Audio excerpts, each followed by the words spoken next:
आज हम आपकी मुलाकात एक ऐसी शख्सियत से करवाने वाले हैं और जो बहुमुखी प्रतिभा की धनी हैं, वो भरतनाट्यम डांसर भी हैं। तो वो हैदराबाद की उन गलियों में जहाँ पुलिस भी घुसने से कतराती है, सालों से वहाँ की उन गलियों में जाकर के मुस्लिम महिलाओं की मदरसे में जाकर के सेवा भाव भी करती हैं। तो फिर पता चलता है कि बाद में वो राजनीति में उतरती हैं और बहुत अच्छी सिंगर भी हैं। आज हम आपकी मुलाकात करवा रहे हैं माधवी लता जी से, जिन्होंने अभी हाल ही में ओबीसी के खिलाफ ताल ठोकी। तो लता जी, आपका बहुत बहुत स्वागत है बंसल न्यूज़ में। नमस्कार भैया। और हम थोड़ा सा उल्टी शुरुआत करते हैं। जब हमने अभी चुनाव की बात की है तो क्यों ना हम चुनाव से ही शुरुआत करें कि सबसे पहले शुरुआत में कैसे लगा आपको, कब पता लगा, क्या आपको कैसे उम्मीद थी कि चुनाव में आप कैंडिडेट बनाई जा रही हैं? जैसे कि सब भारत देश एक साथ सुन रहे थे, तो पहली राउंड में जब अनाउंसमेंट हुआ था, मैं भी उन्हीं के साथ अपने परिवार के साथ बैठकर अपने घर में मैंने सुना। इससे ज़्यादा मुझे कोई इन्फॉर्मेशन कहीं से भी नहीं आया है, किसी ने मेरे से किसी प्रकार का संपर्क नहीं किया है।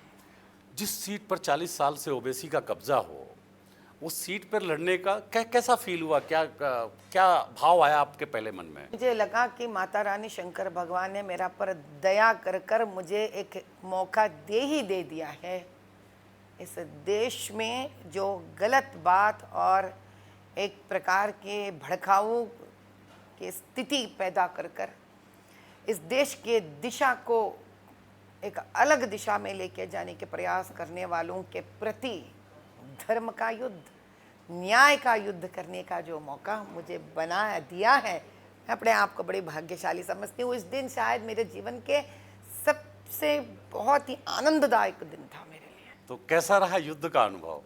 बहुत बढ़िया रहा। ऐसा युद्ध जिसको बार बार याद करने से बड़ी संतोष और संतुष्ट और ऊर्जा मिलती है आगे जाकर क्या करने के लिए। इस अनुभव ने आपको कितना बदला? इससे मैं एक बात तो कह सकती हूँ कि ये जो खुदगर्ज लोग मजहब का नाम लेकर एक प्रकार का दहशत मचा के रखे हुए, एक प्रकार से एक मजहब के लोगों को अलग से निकाल कर उनके जीवन विधि विधान में एक बदलाव लेके आए। जैसे कि उनसे जीएसटी पे करने नहीं देते, उनसे अच्छा, जैसे कि उनको इलेक्ट्रिकल बिल्स पे नहीं करने देते। आप समझिए मेरा वाक्य का उपयोग। मैं ये नहीं कह रही हूँ कि वो नहीं पे करते हैं, ये लोग इनको सिखाते हैं पे नहीं करने का। तो जब इस प्रकार का एक गलत रास्ते में लेकर उनको जा रहे हैं, उन सब के मोहल्ले गलियों में मैं जब गई थी तो उनके मन में भी मेरे हिसाब से एक विचार आया कि किसी को किसी से डर नहीं है यहाँ पर। जितना हम किसी से नहीं डरते हैं, हमसे भी कोई नहीं डरते हैं। और उन गलियों में निडर में जब गई तो मुझे सबसे बड़े सत्य ये सामने आया कि उन्हीं के कौम के लोग उन्हीं के मजबूरियों के ऊपर, उनके दलदल के स्थितियों पर अपने महल बना रहे हैं। मैं भगवान से प्रार्थना करती हूँ किसी दिन वो ये समझ जाए। हैदराबाद काफ़ी इस मामले में बदनाम रहा है कि लड़कियों की शादी, और इस मुद्दे पर भी आप माधवी लता जी बहुत लंबे समय से लड़ाई लड़ती रही हैं कि कैसे अरब देशों से शेख आते हैं, कैसे एक लड़की बार बार बेची जाती है।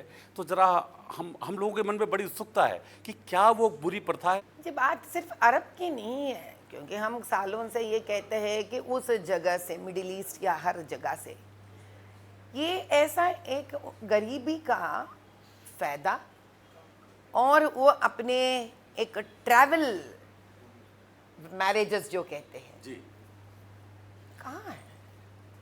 किस इंसानियत में आप एक लड़की को एक चंद दिनों के लिए आप शादी कर सकते हो? ये सोच ही इतनी घिनौनी सोच नहीं है क्या? लड़की हर आप भी लड़की की माँ हैं। मैं तो कह रही हूँ, क्या अमीर घरों के मुसलमान अपने लड़कियों की शादी कर रहे हैं क्या? ऐसा एक प्रथा क्या होती है भैया? प्रथा होती है, नियम होती है। मजहब क्या आपके अलग से अगर कानून बनी है, पर्सनल लॉ बना लिया तो सभी के लिए लॉ है। तो जितने पैसे वाले मुसलमान हैं तो करवा दो ना आपकी लड़कियों को भी इस प्रकार का ट्रैवल शादियां करा दो ना आप भी। तो जिस तरह से कट्टर हिंदुत्व या सनातन को लेकर के आप चल रही हैं, तो आपके ऊपर भी तो आरोप लगते हैं और एक बड़ा विवादित वाकया था जब आपने एक बार तीर तो जरा एक बार वो करके भी दिखाइए और क्या मामला था वो बताइए। वो स्टाइल आपकी तो बहुत पहले अच्छी कहूं थी। या पहले दिखाऊं? पहले आप दिखा दीजिए हाँ। कि किस तरह से तीर का कमान खींचा था आपने और क्या मामला था। रामनवमी का मामला था।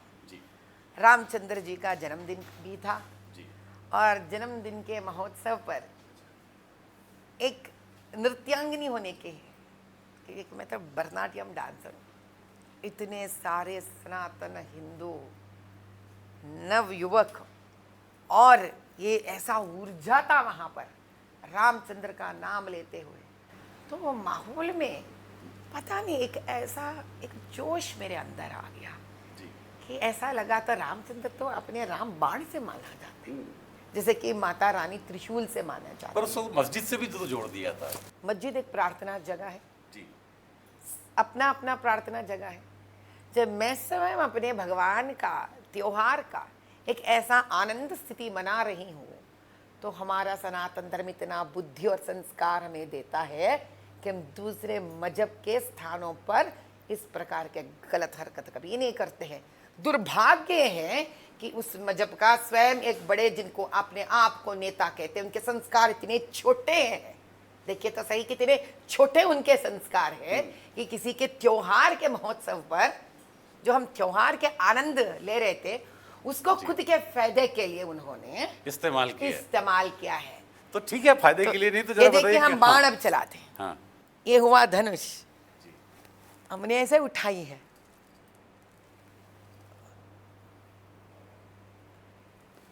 ऐसा हमने तीर डाली है। तो ये जब डालते था आकाश में तो जा रहा है, तब मस्जिद के आकाश में है, तो नेताओं के आसमान दिल में पे है। लगा नेताओं के दिल पे लगा, एफआईआर भी उनके खुदगर्ज पे लगा। जी दिल तो उन पे लगती है जिनको दिल होती है। मेरे हिसाब से खुदगर्ज लोगों की दिल नहीं होती है, अगर दिल होती तो वो गलत इस्तेमाल नहीं करते। आप लगातार गरीबों के बीच में काम करती हैं और आपका बचपन भी कहा जाए तो एक गरीब आप इकोनॉमिक वीकर सेक्शन के हाउस में आपने सालों गुजारे हैं, लेकिन आज आप 241 करोड़, यदि मैं गलत नहीं हूँ तो 241 करोड़ की संपत्ति आपने घोषित की है। तो वहाँ से यहाँ तक के सफ़र में कैसा रहा ये यहाँ तक पहुँचने का सफ़र? इत्तेफाक की बात है कि शायद माता रानी और शंकर भगवान का दया हुआ होगा हमारे ऊपर। जिस पूजा पाठ और जिस सनातन परिवार से हम आते हैं, शायद भगवान को दया हुआ होगा कि हमारे लिए काशीनाथ नाम से जो है उनकी उन्हीं बिजा दिए हमारे लिए, जो IIT चेन्नई से पढ़े लिखे हैं। तो काशीनाथ ने बताया, तो मैं जरा शादी पे ही आता हूँ कि शादी को लेकर के भी आपकी बड़ी अजब गजब शर्तें थी और आप काशी विश्वनाथ की बहुत इष्ट मानती हैं, बड़ा पूजा करती हैं और आपके पति भी शायद आपको विश्वनाथ ही मिले। हाँ तो जी। अपनी शादी कैसे हुई और कैसा जो क्या शर्तें थी, किस तरह से विज्ञापन निकला था? वो एक बड़ा मतलब बड़ा रोचक विज्ञापन जो उन्होंने दिया था विश्वनाथ जी ने, आपके पति ने, और आपकी भी एक शर्त थी कि कैसे शादी कैसे करूंगी जोड़े मैं। दो जोड़े तो थोड़ा सा कपड़े विस्तार में। हाँ, तो हमारे पति का जो आया था एडवर्टीजमेंट आया, तो उन्होंने उसमें उनकी मांग थी कि ऐसी एक पत्नी चाहिए। कैसी पत्नी चाहिए, मैं वही सुनना चाहता हूँ, हमारे दर्शक भी सुनना चाहते हैं। उनको ऐसी एक पत्नी चाहिए थे जो उनके साथ धर्मचारिणी बनकर अर्धनारीश्वर के तत्व में उनके साथ उनके जीवन के उस प्रयाण में हर एक सुख दुख का भागस्वामी बने। तो ये भगवान का शायद दया था कहीं ना कहीं, बिना हमें भी पता चले कि हमारे भी इसी प्रकार के एक सोच विचार या इसी प्रकार के हम एक भागस्वामी बनना चाहते हैं। जब हमको अच्छा लगा तो हम इस विवाह के लिए संपर्क में आए दोनों। तो तब हमको लगा भाई ये तो काफ़ी धनवान के परिवार से आते हैं, अब हम क्यों ये झंझट में पड़े भैया, हम तो एक छोटे परिवार से आते हैं, हम जो ले अब ये नहीं होगा, ये हम निकल पड़े। तो हम चुप हो गए, अपने काम पे लग गए दैनिक कार्यक्रमों में। तो फिर चंद दिनों के बाद, एक 4-5 दिन के बाद लगातार उनके यहाँ से खबर आती रही कि उनको हम पसंद आए। अच्छा। और वो शादी करना चाहते हैं। तो आपकी शर्त थी कि 2 जोड़े कपड़े में लेके जाना है। अच्छा। हाँ, 2 जोड़े माने 2 जोड़े कपड़े बस। अच्छा। हाँ, 1 रुपए ज्यादा नहीं। और शादी ये भी था कि मैं शादी में 1 पैसा नहीं खर्च करूंगी। नहीं करूंगी, नहीं वो करी क्या मैं। क्या एक वो महालक्ष्मी वाला की। अच्छा, जिस दिन हम शादी करके बहू का घर लेके आते हैं तो हम मानते हैं लक्ष्मी को घर लेके आए। जी तो मेरा ये सोच विचार था, लक्ष्मी भी आए साथ पैसा भी लगे, कैसा हो सकता है। जी अब आप जाकर कहीं पे भी लक्ष्मी स्वरूप को लेके आना चाहते तो पैसे देकर ही तो लेके आओगे ना। अब सोना लक्ष्मी स्वरूप है, धन लक्ष्मी स्वरूप है, जायदाद लक्ष्मी स्वरूप है, भूमि लक्ष्मी स्वरूप है। तो घर में जब लक्ष्मी स्वरूप बहू को लेके आ रहे हो, बहू खर्चा कर कर क्यों आएगी लक्ष्मी स्वरूप? बताइए तो सही, ये कहाँ का न्याय हुआ? ये मेरा मानना था, किसी का माने या ना माने। तो मैंने बताया भैया लक्ष्मी फ्री में आएगी, खर्चा कर कर तो नहीं आएगी। युवा इनसे सीख ले सकते हैं, युवा लड़कियां इनसे सीख ले सकती हैं कि दहेज के खिलाफ कैसे खड़े हुआ जाए। बस अगर आप लक्ष्मी मानते हो, सनातन धर्म मानते हो, हिंदू धर्म को मानते हो, हिंदू धर्म को अपनाना सीखिए। बचपन में आपने भरतनाट्यम सीखा, बड़े कई उसके शोज किए, फिर सिंगिंग भी करती हैं। हल्का तो भरतनाट्यम का तो हम लोग फाइल फुटेज से दिखा देंगे, लेकिन हम चाहेंगे कि जिस तरह से आप शैव आराधना करती हैं और शक्ति की आराधना करती हैं और बहुत अच्छी सिंगर हैं आप, तो उसका एक छोटा सा कि एक कोई अच्छा रुद्र स्त्रोत हो या कोई शक्ति। आपको शक्तियाँ सुना देते हैं। जी। ओम जात वेद से सुनवा बसवापराति यतो निदहाति वेदः सन परिषदति दुर्गाणि विश्वानावेव सिन्धुं दुरितात्यग्निः तामग्निवर्णां तपसा ज्वलन्तीं वैरोचनीं कर्मफलेषु जुष्टां कात्यायनाय विद्महे कन्याकुमारी धीमहि तन्नो दुर्गे प्रचोदयात्। नमस्ते अस्तु भगवन् विश्वेश्वराय महादेवाय त्र्यंबकाय त्रिपुरान्तकाय त्रिकाग्निकालाय कालाग्निरुद्राय नीलकण्ठाय मृत्युञ्जयाय सर्वेश्वराय सदाशिवाय श्रीमन्महादेवाय नमः। क्या बात है। एक इंटरव्यू एक अलग ही दिशा में चला गया। हम इसको फिर लेकर के आते हैं, परिवार पर लेकर के आते हैं, सामाजिक जीवन में, सामाजिक जीवन में लेकर के आते हैं कि धर्म, आराधना, साधना और फिर आपका निजी शौक, आपका भरतनाट्यम, परिवार, बच्चे, इन सब से कैसे सामंजस्य बिठाती हैं? यही तो सनातन धर्म में स्त्री के बारे में, स्त्री शक्ति के बारे में कहा गया है। जिस दिन स्त्री समझ जान लेती है कि इनकी सारी शक्ति को अन्वय करने वाला, एक दिशा में लेके जाने वाला शक्ति ही सनातन है। तो काफ़ी लोग समझते हैं कि ये पुराना सोच है, पुराना ख्याल है, मॉडर्न नहीं बन सकते हम, इसके वजह से पढ़ाई नहीं कर सकते। वैसा कुछ नहीं है। हम भी MA political science post graduation कर चुके हैं। हम एनसीसी आरडी दिल्ली जा चुके हैं। हम ऑल इंडिया लेवल पे 4th लेवल पे रन एथलीट भी थे उस वक्त। हम फायरिंग भी करते थे, हम डांस भी करते थे। तो मुझे यही कहना है कि स्त्री में इतनी हर काम को संभालने वाली शक्ति है। तो क्रिएटर है, शीज अब धरती पे ब्रह्मा के स्वयं स्वरूप वही है। लेकिन ये सारे काम करने के लिए उनका सारा ऊर्जा को एक शांति के ढाल के अंदर रखना पड़ता है। ये आएगा जब आप सनातन हैंदव धर्म का संस्थापना करोगे। इसका मतलब है पूजा पाठ, सनातन धर्म, जो स्त्री का जो शक्ति है, इससे एक स्त्री का एनर्जीज एक राइट डायरेक्शन पे यूज करने का एक अलग प्रकार का एक ज्ञान मिलता है। मैंने बचपन से जो सनातन धर्म को अपनाया है, जिस हिंदू धर्म को मैं अपनाई हूँ, जिसको मैं समझती हूँ हमारा शान है, वो मुझे इन सारे काम करने का काबिलियत दिया है। छोटा सा एक सवाल और बच्चों पे कि आप इतने सारे बच्चों को पढ़ा रही हैं, गरीब बच्चों को पढ़ा रही हैं, मदद कर रही, पर आपने अपने बच्चों को स्कूल नहीं भेजा, फिर कैसे उन्हें शिक्षा की? और ये कैसा एक परंपरागत रूप, गैर परंपरागत रूप से आपने पाला? मेरे बच्चे मैं बच्चों को रोते नहीं देख सकती हूँ। वो मेरा सबसे बड़ा वीकनेस है। मेरा सबसे बड़ा वीकनेस 3 है।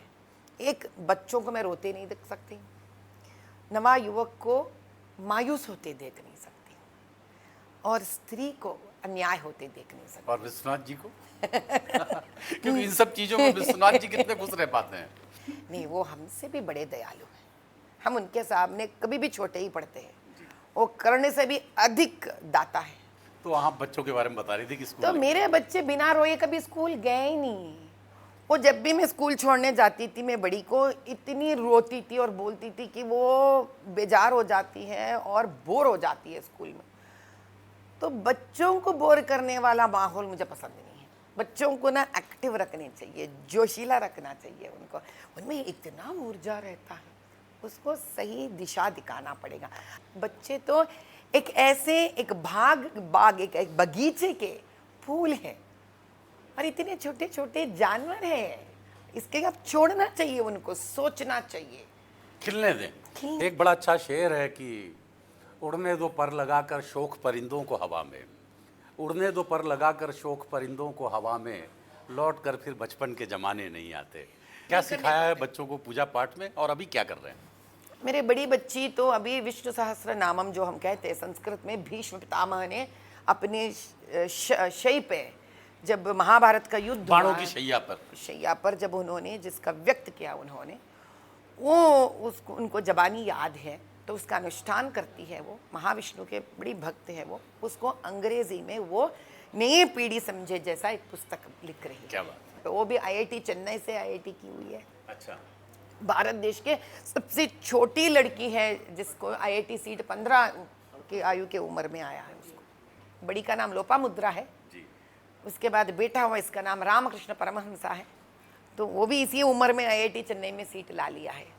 तो देखिए, ये अपने आप में एक बड़ा अनोखा एग्जाम्पल है कि बचपन में छोटी जो बड़ी बेटी है वो तो शायद 9 साल की उम्र से उसने पढ़ना हाँ जी, सीख 9 लिया, साल लेकिन की। 15 साल की उम्र में IIT में सेलेक्ट हो गई स्पेशल केस में।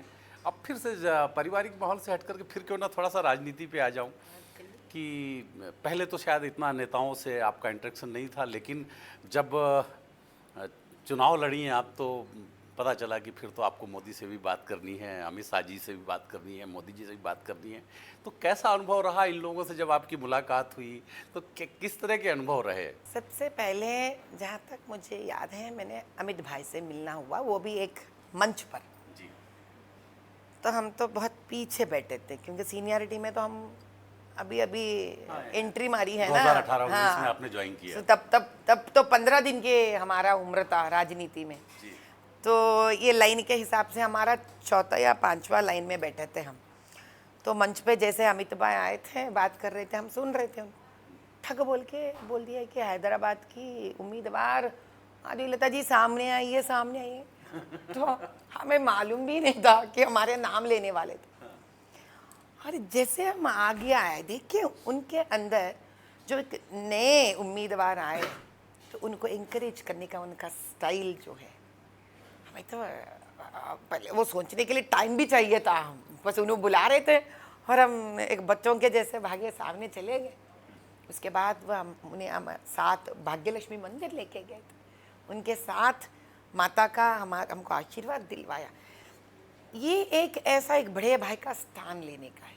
एक गृह मंत्री, एक भाजपा में कितने वरिष्ठ नेता किसी को नए उम्मीदवार खड़ा करे तो एक दिशा, ज़्यादा बात तो नहीं करते वो, लेकिन वो कम बात में ही ऐसा आपका एहसास दिला सकते हैं कि हम हनुमान जी के जैसे एक बहुत बड़ा पहाड़ के जैसा आपके साथ है, आप निकल पड़ो, हम हैं आपके पीछे, डोंट वरी। एक प्रोटेक्शन फील होता है। बहुत होता है, एकदम ऐसा देखने में खड़क दिखते हैं लेकिन बहुत डिसिप्लिन्ड है। मेरे को जैसा दिखा, मुझे इन सबके पीछे देखिए उनके मानवता दृक्पथ जो है, जो उन्होंने इतने अच्छे इंसान है। वो छोटे बच्चे वहाँ पे ठहरे हुए थे मंच के नीचे, जो वहाँ के भीड़ में कुछ भी हो सकती थी, इतने भीड़ में भी वो बच्चों के ऊपर नज़र डाल रहे थे।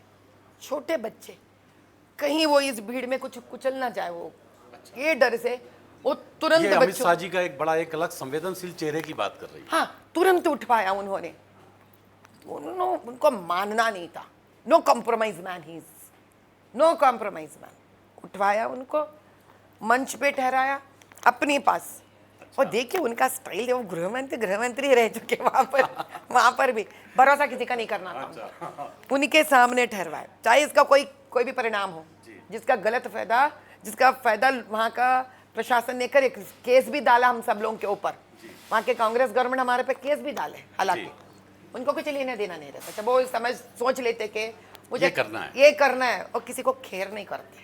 अच्छा। बड़ी स्टाइल है उनका, अपने पास रखे। और जब मंच उतर रहे थे, कई लोगों ने बताया देखो हम इनको पहुंचा देंगे, नहीं, भरोसा नहीं करे किसी के ऊपर। अच्छा। कोई भी रहने दीजिए, भरोसा नहीं करे किसी के ऊपर।